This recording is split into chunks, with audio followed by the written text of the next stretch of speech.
Oiê, tá começando mais um Bem Viver. Eu sou a Aline Macedo e te convido para essa boa prosa que une os saberes que nascem do povo e as lutas que semeiam futuros possíveis. Tudo isso unindo agroecologia, saúde, cultura popular e uma alimentação mais justa e saudável para todos. Bora nessa? É tempo de Copa do Mundo. Conheça a história e a disputa por trás da camisa da seleção brasileira, a nossa amarelinha. No México, um campo comunitário no bairro de Tepito mostra a força do futebol popular. Uma escola de bioinsumos reúne ciência e o cuidado com a terra em busca de novos caminhos para a agricultura. Na China, comunidades rurais mostram como a tradição, tecnologia e cooperação podem transformar vidas. E claro, receita. Isso e muito mais agora no Bem Viver. 5 estrelas no peito e milhões de histórias no coração. A amarelinha que já fez o Brasil parar diante da televisão ou do rádio em cada Copa do Mundo também guarda memórias que vão além das 4 linhas. Ao longo dos anos, essa camisa ganhou novos significados e passou a revelar muito sobre a nossa identidade. Hoje, a gente vai olhar para além do campo e descobrir o que existe por trás da nossa amarelinha com Kaique Dalla Polla. Há mais de 70 anos, a camisa amarela da seleção brasileira se tornou um grande símbolo de representação nacional. Por décadas, ela uniu o país em torno de um sonho, seja futebolístico ou muito além disso. Mas, historicamente, verde e amarelo também ganharam um novo contorno, ilustrando uma disputa política intensa nas ruas. O professor e historiador Flávio de Campos explica que a escolha do amarelo não foi um movimento puramente estético ou ideológico, mas nasceu de uma tragédia esportiva. Depois do trauma, do Maracanaço, da derrota para o Uruguai em 50, aquela coisa meio de superstição, vamos mudar alguma coisa. Então, a ideia de que aquela camisa branca, ela era amaldiçoada, ela trouxe azar para a seleção brasileira. Mas engana-se quem pensa que o protagonismo dessas cores começou com o futebol. Flávio lembra que o uso político e ideológico do verde e amarelo tem raízes profundas, remontando a um período em que o país buscava definir a sua própria identidade nacional. O verde e amarelo ele já é um movimento cultural que aparece lá na década de 20 com os modernistas. Em 1922 você celebra 100 anos da independência. E a discussão é, que país é esse? O que é ser brasileiro? O que é o Brasil? E essa discussão vai gerar entre os modernistas 2 movimentos, o movimento pau-brasil e o movimento verde-amarelismo.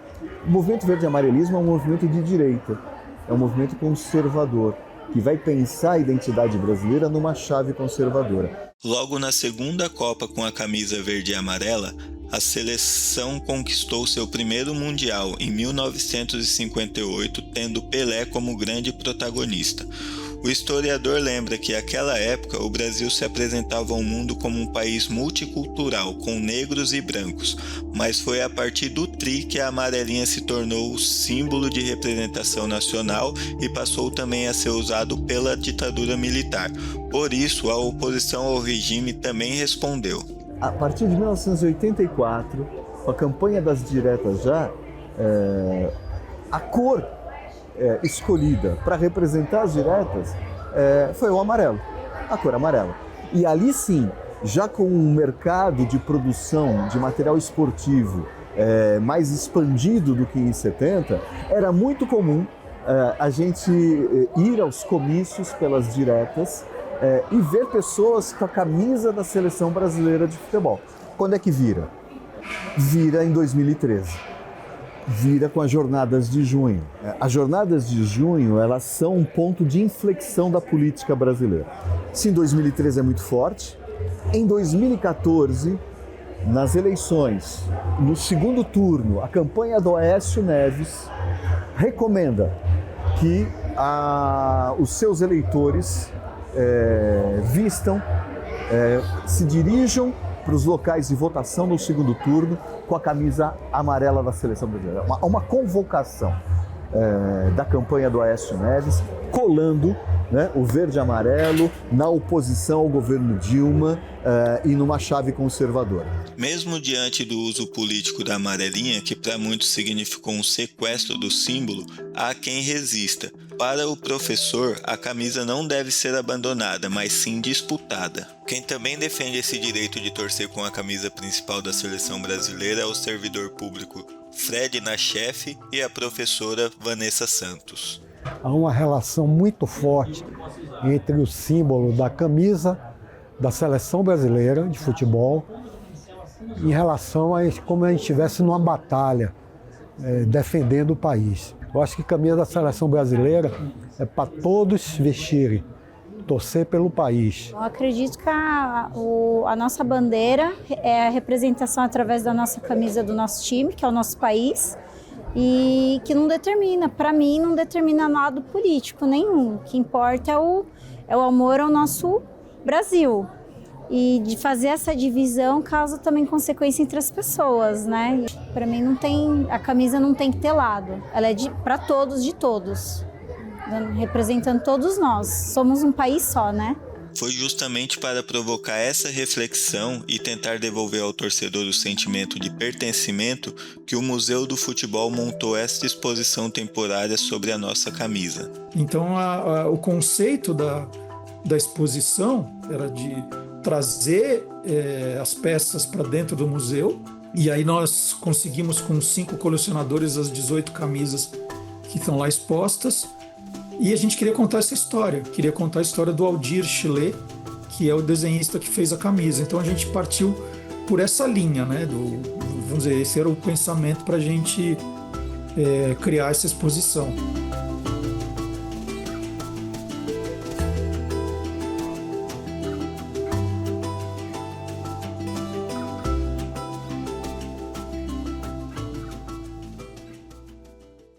Que lindo, né? Ainda mais nesse momento tão especial para o nosso futebol e para a nossa seleção brasileira. E se você ficou curioso e quer conhecer mais histórias por trás da nossa amarelinha, a exposição está aberta no Museu do Futebol, em São Paulo, de terça a domingo, das 9 às 18. E toda terça é de graça. Quando a gente pensa em futebol, alguns lugares fazem parte da memória de um povo. O Maracanã é um desses palcos, onde histórias foram escritas. Mas a magia do futebol também vive longe dos grandes estádios, nas ruas, nos campos de bairro e nos sonhos de quem ainda acredita. No México, um campo comunitário do bairro de Tepito ganhou o apelido do gigante brasileiro e continua fazendo novas histórias. A gente acompanha mais na reportagem da Telesur com narração de Lucas Salum. Existe outro Maracanã e ele também é mítico.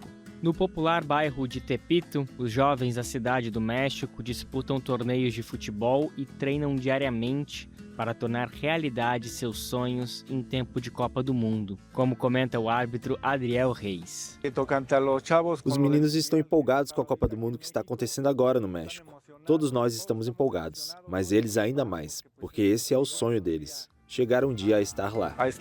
Entre o barulho de quase 6,5 milhões de carros na cidade do México durante a Copa do Mundo, também se ouve um murmurinho constante sobre as histórias do Brasil dos anos 70, considerada por muitos a melhor seleção da história. Uma das lendas que ecoa pelo bairro de Tepito remonta à visita de Pelé, que teria jogado uma partida informal com os moradores após a conquista da Copa do Mundo de 70, como conta Alejandro Paredes, ex-jogador de Tepito. A Embaixada do Brasil veio jogar contra a seleção de Tepito. O campo passou a receber o apelido de Maracanã de Tepito. Tepito é conhecido como o Bairro Bravo. O futebol funciona como uma forma de enfrentar a estigmatização de uma região popular localizada no coração da cidade do México. O mercado popular, conhecido como Tianguis, cerca o Maracanã, transformando o campo comunitário de futebol em um fenômeno do ponto de vista urbanístico. Daniel Delgado, treinador, destaca o objetivo da iniciativa. Acima de tudo, o objetivo é formar crianças e dar a elas uma boa educação, para que não sejam levadas pelos riscos e tentações deste bairro. O Maracanã de Tepito está localizado no centro do bairro. No contexto da Copa do Mundo, consolidou-se como um projeto de coesão social, impulsionado pelos governos federal e da cidade do México, com o objetivo de promover o esporte e fortalecer o tecido social. Danexa Gonzalez, mãe de um dos jogadores mirins, conta que o campo impacta gerações. Meu pai chegou a jogar neste campo. Há alguns anos o campo era de terra. Depois veio a geração dos primos e hoje é dos netos. A verdade é que esse campo tem sido muito importante ao longo das gerações. Ele motiva as crianças, não há cobrança para treiná-las e o campo está muito melhor hoje. Para além dos discursos e das transformações associadas à gentrificação, o Maracanã de Tepito propõe uma Copa do Mundo em que os cheiros, os sabores e a realidade dos trabalhadores compõem a essência do futebol.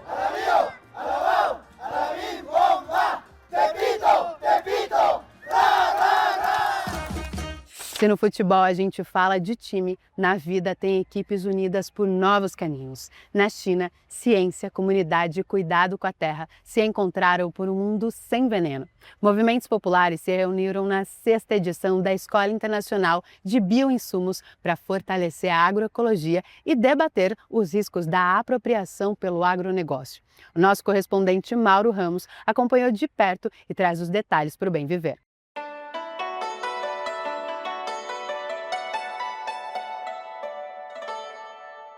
Mais de 30 participantes da África, Ásia, América Latina e Caribe participam da 6ª edição da Escola de Bioinsumos da Baobá, Associação Internacional para a Cooperação Popular. Esta edição é centrada em tecnologias de compostagem acelerada e visa promover a troca de experiências sobre gestão sustentável de resíduos orgânicos entre países do sul global. Esta é a primeira vez que a escola é realizada na China em parceria com a Universidade de Agricultura da China, aqui na Escola de Revitalização Rural de Suzhou.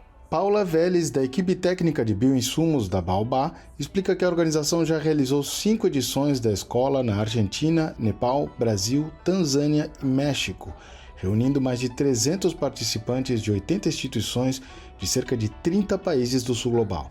Ela explica os 3 objetivos que guiam cada edição.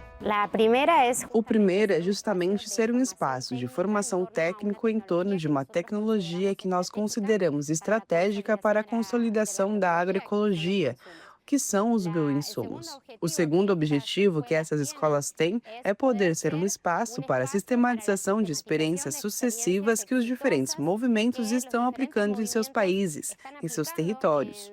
E o terceiro é, obviamente, poder ser um espaço para o desenvolvimento das capacidades políticas e organizativas dos movimentos populares em torno dessa tecnologia e de suas formas organizativas, que permitem consolidar a agroecologia em seus territórios. O professor Lidi, da Faculdade de Recursos e Ciências Ambientais da Universidade Agrícola da China, é também responsável pelo Instituto de Pesquisa de Reciclagem Orgânica de Suzhou. Ele comenta os objetivos desta edição da escola. O objetivo principal deste programa de formação é promover a troca de tecnologias de compostagem e incentivar a aplicação do composto orgânico na produção agrícola. Com isso, buscamos construir gradualmente um sistema circular de aproveitamento dos resíduos e substituir progressivamente os fertilizantes químicos, avançando rumo a uma agricultura sustentável. Este programa concentra-se especificamente em técnicas de compostagem e tecnologias de produção de fertilizantes orgânicos. O composto e os fertilizantes orgânicos são uma das principais categorias do que chamamos de bioinsumos. Entre eles, os fertilizantes orgânicos ou biofertilizantes são um componente de importância central. Professora da Universidade de Brasília e co-coordenadora da escola, Caroline Gomide, afirma que a escolha da sede desta edição não se explica apenas pela parceria com a Universidade Agrícola da China, uma das 5 melhores do mundo em sua área. A China também tem uma política de zero crescimento de fertilizantes sintéticos químicos. Na verdade, eles estão diminuindo o uso de fertilizantes sintéticos e o plano é que em 2035, 2040, ele chegue a usar 50% de fertilizante orgânico, 50% de fertilizante sintético. Então, isso também é um grande ganho. A partir dos dados da FAO, a gente pode conferir que a China é o único país que tem diminuído o uso de fertilizantes sintéticos sintéticos, enquanto os outros seguem aumentando. E além disso, também a importância, né, do socialismo, características chinesas, que gera esse Estado com essa capacidade de transformar, não só do ponto de vista ecológico, mas transformar as vilas, transformar a revitalização rural com ciência, trazendo a ciência para o centro do debate e transformando as vidas das pessoas na área rural. Xu Ting é o coordenador da escola e professor da Faculdade de Recursos e Ciências Ambientais da Universidade Agrícola da China. Ele detalha o processo de transição pelo qual o país passou nos últimos anos em relação ao uso de insumos agrícolas. O governo chinês, por volta de 2015, lançou uma iniciativa para substituir os fertilizantes químicos pelos orgânicos, e o esforço já alcançou resultados concretos. A China foi durante muito tempo a maior consumidora mundial de fertilizantes químicos, que gerou uma série de problemas: degradação do solo, poluição ambiental, contaminação difusa da agricultura, entre outras questões. Tanto o governo, especificamente o Ministério da Agricultura, quanto os próprios cidadãos reconheceram esse problema. As pessoas entenderam que a terra havia sido danificada. Por isso, o governo começou a incentivar os agricultores a substituir gradualmente os fertilizantes químicos pelos orgânicos. Os bioinsumos são um dos pilares centrais para a massificação da agroecologia, afirma Bárbara Loureiro, coordenadora pelo Brasil da Associação Internacional para a Cooperação Popular. Para ela, ampliar esse projeto significa confrontar diretamente o modelo do agronegócio. Não é só uma alternativa, ela é também uma disputa direta por um outro projeto de desenvolvimento, por um outro modelo, uma outra forma possível também de se relacionar com a natureza. Então, massificar a agroecologia, disputar, é também se colocar no enfrentamento ao modelo do agronegócio, no caso nosso do Brasil, mas também um enfrentamento direto de superação também a essa crise que a gente vive, né? Ambiental, ecológica, alimentar, civilizatória, como partes também dessa crise estrutural do capitalismo. O professor Lidi vê com otimismo o potencial de cooperação entre nações do sul global no campo dos bioinsumos. Aproveitando de forma mais eficaz os próprios resíduos orgânicos disponíveis localmente, acredito que esses países poderiam suprir entre 30% e 50% de sua demanda por fertilizantes. Com o tempo, isso lhes permitiria construir sistemas nacionais autônomos de produção de fertilizantes e, por extensão, sistemas alimentares mais resilientes. Essa é uma aspiração compartilhada pelos países do sul global.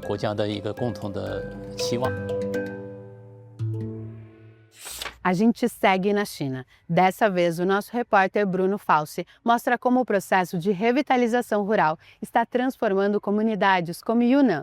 No condado de Jinping, na fronteira entre a China e o Vietnã, mercados locais e cooperativas comunitárias fazem parte da estratégia de revitalização rural da China, voltada ao desenvolvimento econômico por meio do comércio transfronteiriço e da produção agrícola.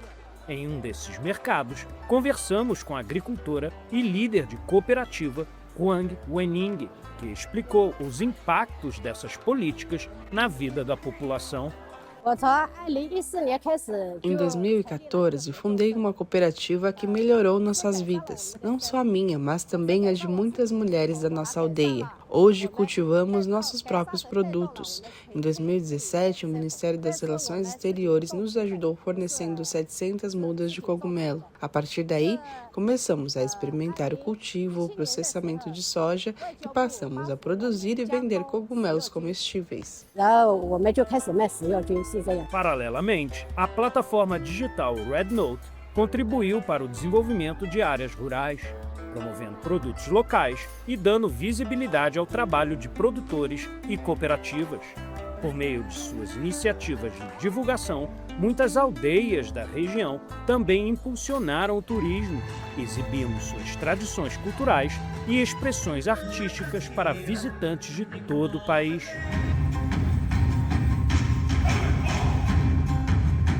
A revitalização rural tem sido fundamental para a erradicação da pobreza na China e se tornou um instrumento para a preservação cultural de minorias étnicas. Jinping é um exemplo. O trabalho conjunto do Estado e da RedNote deu visibilidade e protegeu as tradições dos povos Yao, Miao e Dai. A artesã de bordado tradicional do povo Yao, Zhao Ximei, nos explicou sobre a importância em manter vivas essas tradições. Acredito que seja importante preservar esse conhecimento. Algumas crianças já demonstram interesse em aprender, o que garante a continuidade dessa tradição no futuro. Sem preservação, não há como aprender ou manter essa tradição viva. Por isso, é essencial transmitir esse conhecimento às novas gerações. O Partido Comunista Chinês demonstrou que, com planejamento a longo prazo e transformações estruturais como a reforma agrária, é possível transformar um país, tirando mais de 800 milhões de pessoas da pobreza ao longo de décadas de trabalho, sob um modelo socioeconômico socialista.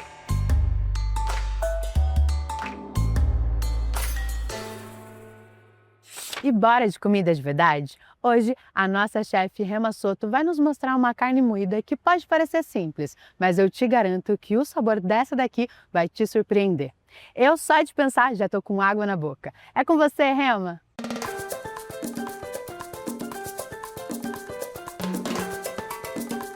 Oi, meus amores, tudo bem com vocês? Hoje com uma receita diferente.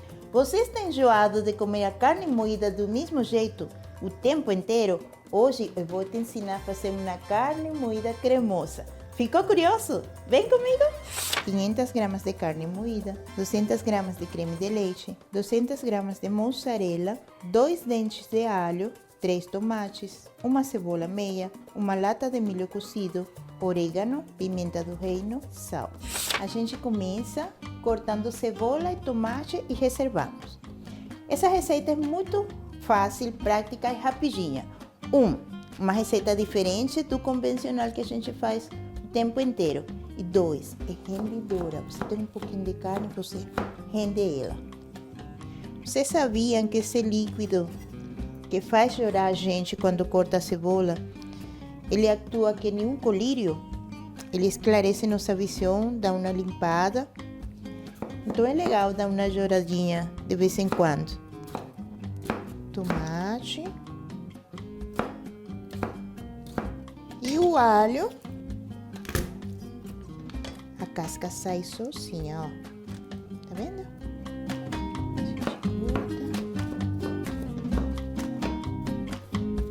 E a gente faz o refogado normal, um fio de óleo, de azeite, da gordura que você quiser. Então a gente vem com nossa carninha. Aqui também é do gosto das pessoas, né? Eu gosto de temperar com orégano, pimenta do reino, só que aí eu gosto de moer ela na hora, vocês sabem.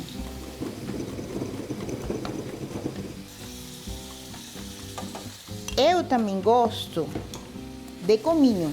Aqui poderia ser canela, poderia ser chimichurri, aquele de sua preferência. A gente cuida aqui de que nossa carne fique soltinha.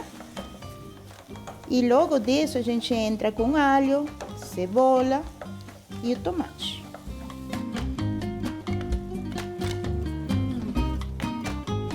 Já ficou transparente nossa cebola e aí a gente entra com o tomate.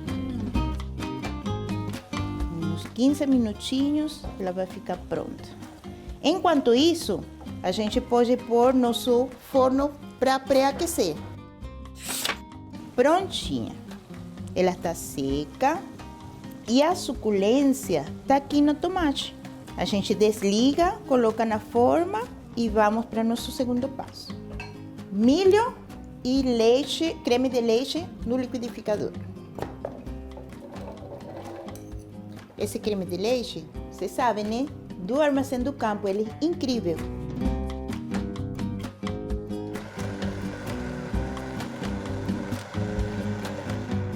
Eu vou colocar aqui uma micro pitada de sal, porque é muito doce, tá bom?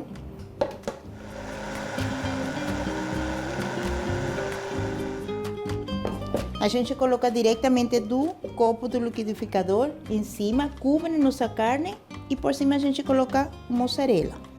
Geralmente eu uso aquele queijo ralado, mozzarella ralado. Só que estava no Armazém do Campo e eles têm esse queijo maravilhoso que ele vem em fatias, mas a gente corta e não tem problema. Ó, só fazer isso.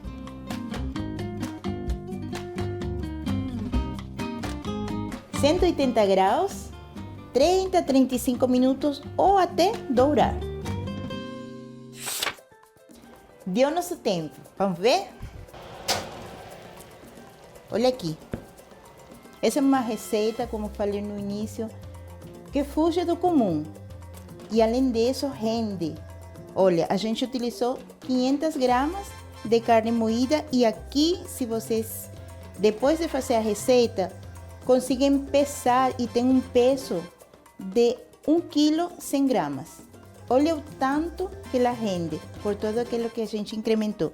Eu fiz um arroz branco para complementar, para servir. Olha essa maravilha aqui. Se a gente deixa ele esfriar por completo, a gente consegue cortar que nem um bolo. Você gostou? O importante é que você entre na cozinha e se divirta. Marca a gente nas redes sociais, Rema Chefs, chefe de restaurante, e experimenta. E me conta, hein? Mas você sabe, agora, minha vez. Eu quero tudo junto, deixa eu ver. Queijo, creme e carne.